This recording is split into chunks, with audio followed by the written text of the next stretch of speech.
नमस्कार साथियों, मैं डॉक्टर कमलेश कुमार टांक इस यूएन एकेडमी के ऑनलाइन प्लेटफॉर्म पर आप सभी लोगों का हार्दिक स्वागत करता हूं। मैं आज एक वीडियो और लेके आया हूं आप लोगों के लिए पॉलिटिकल साइंस का। और पॉलिटिकल साइंस में आज जो मैं जिस टॉपिक के ऊपर चर्चा करने वाला हूं वो टॉपिक है आपका सेपरेशन ऑफ पावर, यानी कि शक्ति पृथक्करण का सिद्धांत। ये सेपरेशन ऑफ पावर का थ्योरी क्या है, इसमें हमें एग्ज़ाम के अंदर यदि ये प्रश्न पूछा जाता है तो हमें किन किन चीज़ों का जिक्र करना है, वो सारी बातें आज इस वीडियो के अंदर करेंगे। तो चलिए आइए अपन बिना देरी किए इस वीडियो को शुरू करते हैं। देखिएगा, सबसे पहले अपने को क्या देखना है, origin of the concept of separation of power, यानी कि ये जो शक्ति पृथक्करण का सिद्धांत है, सेपरेशन ऑफ पावर की थ्योरी है, इसके ओरिजिन को अपने को समझना है कि इसका उद्भव कैसे हुआ। वैसे तो देखो इसकी ओरिजिन एक बहुत बड़ा कॉन्सेप्ट है, लेकिन हम यहाँ सारी चीज़ें इतना नहीं ला सकते। इस वजह से जो मेजर की पॉइंट जो बनते हैं वो मैं आप लोगों के सामने लाया हूँ। देखिएगा, the term has been forwarded by the Montesquieu. इसका मैंने क्लास में भी कई बार जिक्र किया है कि ये जो सारा कॉन्सेप्ट है ये मॉन्टेस्क्यू का है।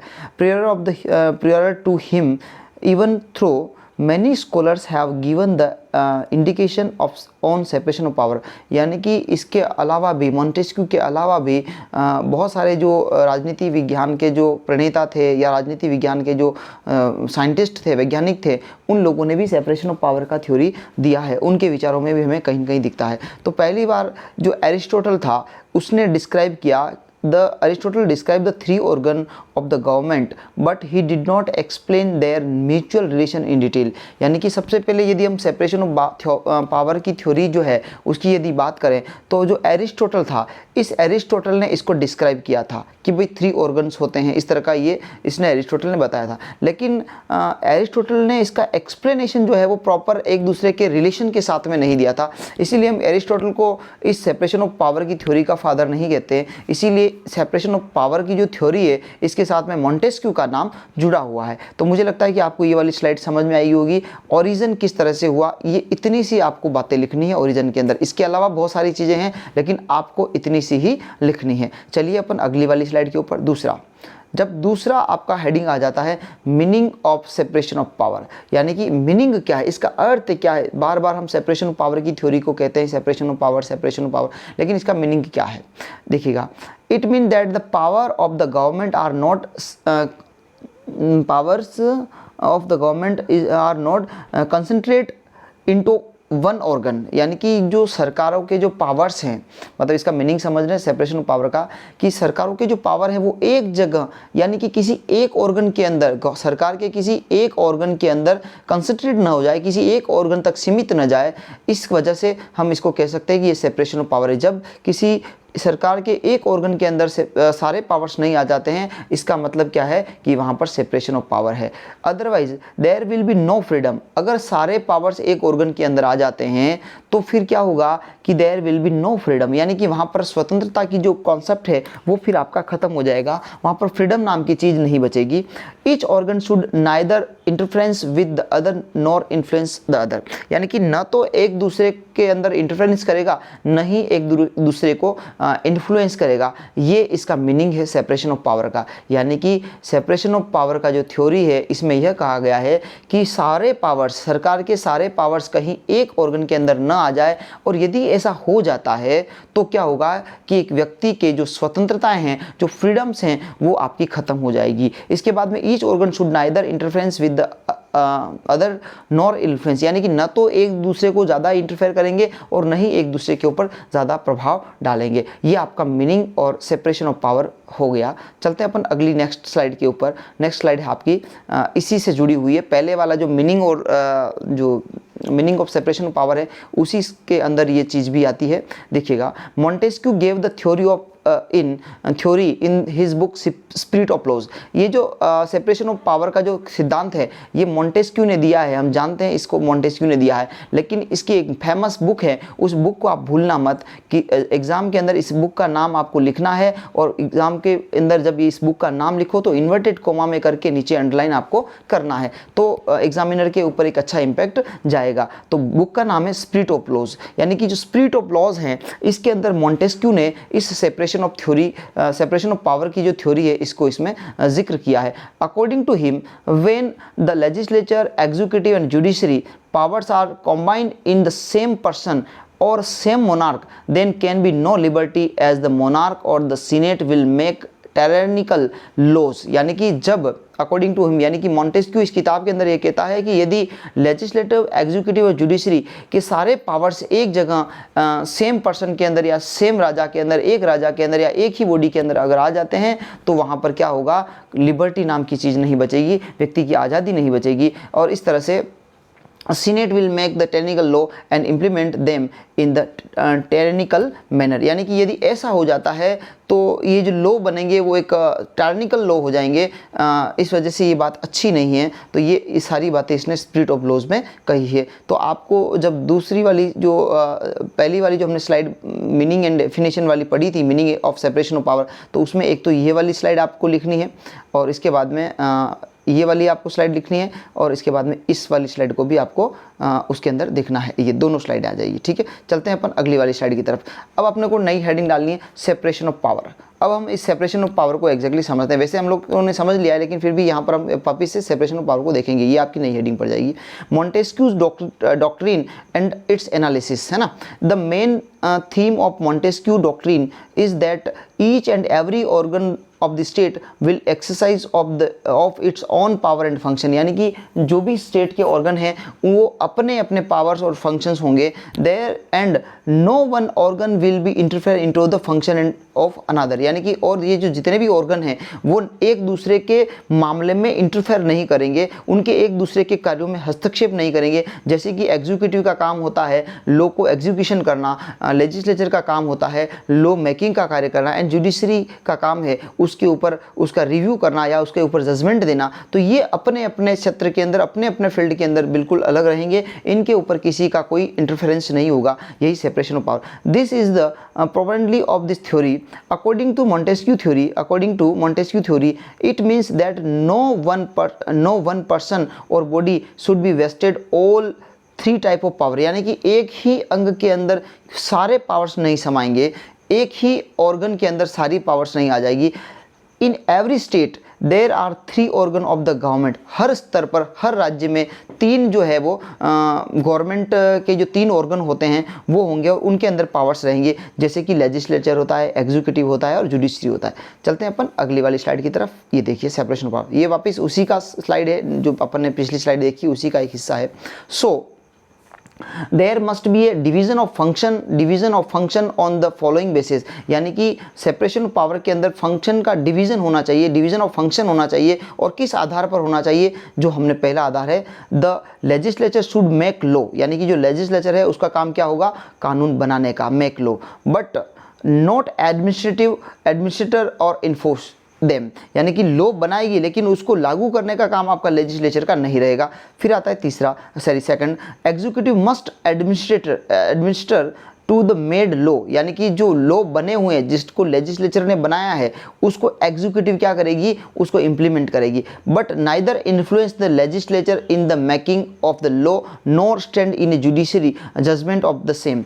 यानी कि एग्जीक्यूटिव जो है वो आपके लॉ को इम्प्लीमेंट करेगी, न कि लेजिस्लेचर के लॉ बनाने की प्रोसेस के अंदर वो कुछ इन्फ्लुएंस पैदा करेगी, वहाँ कुछ वो हलचल नहीं करेगी। उसका तो काम है कि जो लॉ बन चुका है, लेजिस्लेचर ने जिस लॉ को बना दिया है, उस लॉ को आपको जमीनी स्तर पर इंप्लीमेंट करना है, ठीक है ना। तो ये उसका काम हो जाएगा। फिर आता है judiciary, and judiciary must determine the rights and uphold justice without taking over the function of law making of और एडमिनिस्ट्रेशन। यानी कि जुडिशरी का काम है कि राइट्स को देखना, निर्धारित करना, जस्टिस देना, ये सारी बातें। यानी कि लेजिस्लेचर का काम होगा लॉ मेकिंग का, एग्जीक्यूटिव का काम होगा अपने इम्प्लीमेंटेशन का या इन्फोर्स का, और जुडिशरी का काम होगा उसको रिव्यू करने का, उसको देखने का, उसको डिटरमाइन करने का। तो चलिए अपन अगली वाली स्लाइड के ऊपर चलते हैं।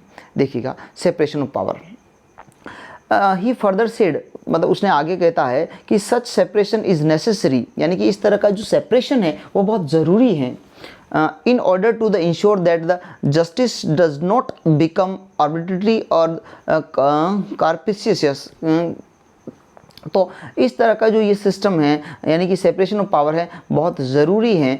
Montesquieu states that when the legislature and executive powers are united in a same person और in a same body of magistrate there was no liberty, यानी कि यदि मॉन्टेस्क्यू ये कहता है कि यदि सारी बातें सारे पावर्स एक जगह यूनाइट हो जाएंगे, चाहे वो पर्सन हो, चाहे कोई बॉडी हो या चाहे मजिस्ट्रेट हो, तो उस समय मैं बार बार कहता हूँ उस समय आपकी लिबर्टी जो है वो ख़त्म हो जाएगी। Because apprehensions may arise lest the same monarch or separate should enact tyrannical law।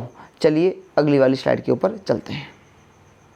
अब देखिएगा नेक्स्ट स्लाइड क्या है, इम्पैक्ट या consequences of separation of power, यानी कि जो सेपरेशन ऑफ पावर है इसका इम्पैक्ट क्या है या इसके प्रभाव क्या है या इसके परिणाम क्या है। देखिएगा सबसे पहला, executive are exercising their powers, executive is exercising their powers and functions smoothly without interference of other bodies। यानी कि यदि यह होता है, सेपरेशन ऑफ पावर की थ्योरी होती है, तो इसके क्या परिणाम निकलते हैं। इसके परिणाम निकलते हैं कि जो एग्जीक्यूटिव है वो अपने कार्य को बिना किसी के हस्तक्षेप के बहुत अच्छे से पूरा कर पाएगी, अच्छे से उसको कर पाएगी अगर कोई दूसरा जो ऑर्गन है उसके अंदर हस्तक्षेप नहीं करता है तो।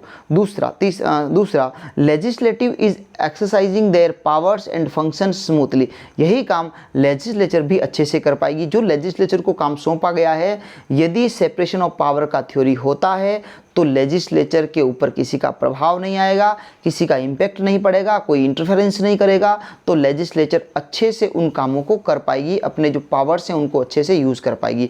एंड यही काम जुडिशरी का भी है, judiciary is exercising their powers and function smoothly, यानी कि तीनों जो ऑर्गन है वो स्मूथली कार्य करेंगे without interference of other body. But in practical sense in some cases judiciary system are impacted by the executive body, कुछ केसेस के अंदर एक दूसरे को प्रभावित भी करते हैं। चलिए अगली वाली स्लाइड की तरफ।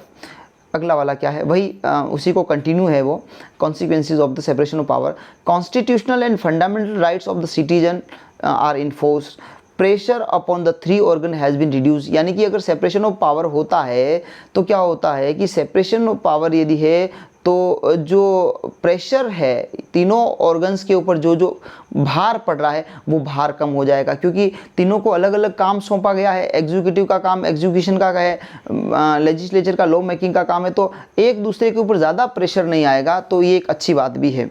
फिर चलते हैं अपन आगे की तरफ, government interference upon any body organ has been deducted, यानी कि जो गवर्नमेंट का जो इंटरफेरेंस है वो भी कम हो जाएगा किसी बॉडी के ऊपर, किसी ऑर्गन के ऊपर। ठीक है, तो ये इसके कुछ हमने कॉन्सिक्वेंसेस देखे सेपरेशन ऑफ पावर के। इसके बाद में क्या है देखिएगा आगे, but if have followed the observation of the Supreme Court of India, it couldn't assume the following concept. Number 1, the legislative function are exclusively performed by the legislature, the executive function are exclusively performed by the executive, and the judiciary functions are exclusively performed by the judiciary. Currently each of three organs of the government are functioning of one another organ, otherwise today the executive exercise various types of the function, just like investigate to prosecute, ये सारे काम अभी करती है। चलती हैं अपन अगली वाली स्लाइड की तरफ। देखिएगा criticism of the theory of separation of power, यानी कि इसकी आलोचना क्या क्या है, इसके क्रिटिसिज्म क्या क्या हो सकते हैं।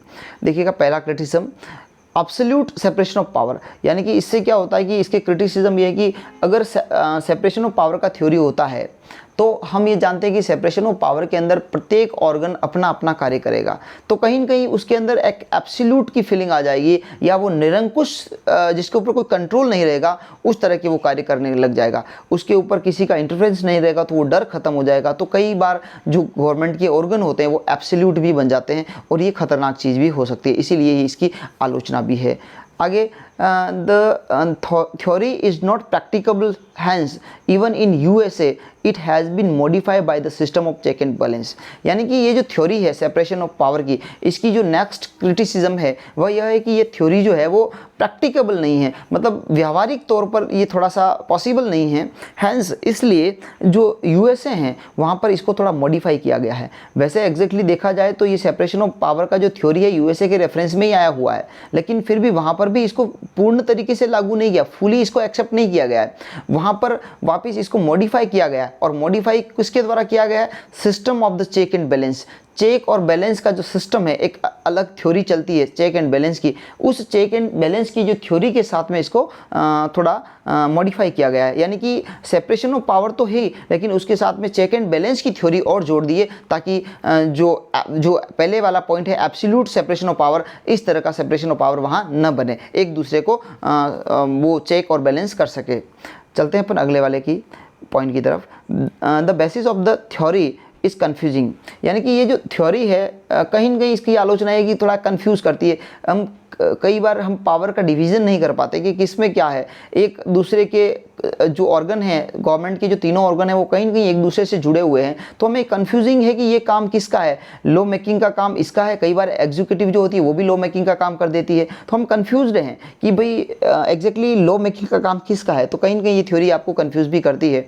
The organ of the theory is confusing, यानी कि इस organ of the theory is confusing, ये भी मैंने आपको बता ही दिया है।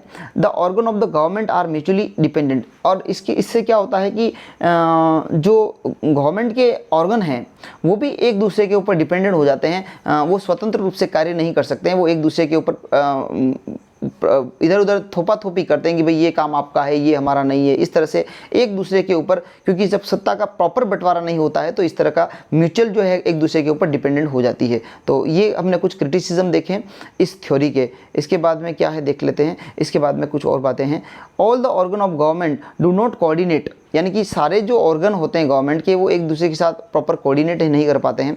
The theory will lead to inefficiency in the government, the authoritarian objective, the individual liberty is possible even without separation of power। यानी कि individual liberty is possible even without separation of power, यानी कि व्यक्ति की जो स्वतंत्रता है वो कहीं न कहीं हम ये नहीं कह सकते कि सेपरेशन ऑफ पावर होगा तभी कहीं व्यक्ति को लिबर्टी मिलेगी, ऐसा ज़रूरी नहीं है। अगर सेपरेशन ऑफ पावर का थ्योरी नहीं होता है तो भी कहीं न कहीं आपको स्वतंत्रता मिल जाती है। तो ये वाली जो स्लाइड थी, उसके बाद में अगली वाली स्लाइड देखते हैं। To prepare and adapt scheme to make regulation and by the law etcetera. तो ये कुछ मैंने बातें बताई। इसके बाद लास्ट है कंक्लूजन। कंक्लूजन में ज़्यादा कुछ विशेष नहीं है, खाली 2-4 लाइनें मैंने बताई है कंक्लूजन, और इतना ही आपको एग्जाम के अंदर भी लिखना है। Hence one can see that although there is separation of power between the 3 organ of the government, but they are not totally independent and still mutual dependency of each other prevail in the old form of the government. This happen through the process of check and balance। यानी कि conclusion यह है कि जब हम separation of power की बात करते हैं तो एग्जैक्टली अभी तक सेपरेशन ऑफ पावर है नहीं, क्योंकि जो तीनों ऑर्गन हैं गवर्नमेंट के, एग्जीक्यूटिव, लेजिस्लेटिव और जुडिशरी, ये तीनों कहीं न कहीं एक दूसरे के ऊपर डिपेंडेंसी रखते हैं, और इस वजह से हम जो है इसको हम ये नहीं कह सकते कि प्योरली हम इसको अडॉप्ट कर सकते हैं। और इसके साथ में इस थ्योरी को वापस चेक एंड बैलेंस की जो थ्योरी है उसके साथ में इसको बैलेंस बनाया गया है। तो इस तरह से आज हमने देखा कि जो अपना इस तरह से जो हमने देखा आज कुछ स्लाइडों के अंदर कि चेक एंड बैलेंस की थ्योरी क्या थी और सेपरेशन ऑफ पावर की थ्योरी क्या थी। तो साथियों, मुझे ऐसा लगता है कि आप लोगों को ये क्वेश्चन समझ में आया होगा। सेपरेशन ऑफ पावर की जो थ्योरी क्या है आपको अच्छे से समझ में आया होगा। इस थ्योरी को आप अच्छे से पढ़ लेना, और आपके एग्ज़ाम के पॉइंट ऑफ व्यू से ये बहुत मैटर है। मैंने जो ये कंटेंट दिया है वो बहुत ज़्यादा है, इससे बाहर आपको नहीं जाना है। किसी को ये लगता हो कि यार ये तो कंटेंट कम है, आपको पहले लगता हो, लेकिन ये कंटेंट कम नहीं है। इस कंटेंट को आप 2-4 बार देख लेना, इस वीडियो को 2-4 बार देख लेना। आई प्रॉमिस आपको बहुत अच्छे से नंबर इस टॉपिक के अगर यदि प्रश्न आ जाता है तो आपको मिलेंगे। साथियों, इसी के साथ सभी को नमस्कार एंड धन्यवाद।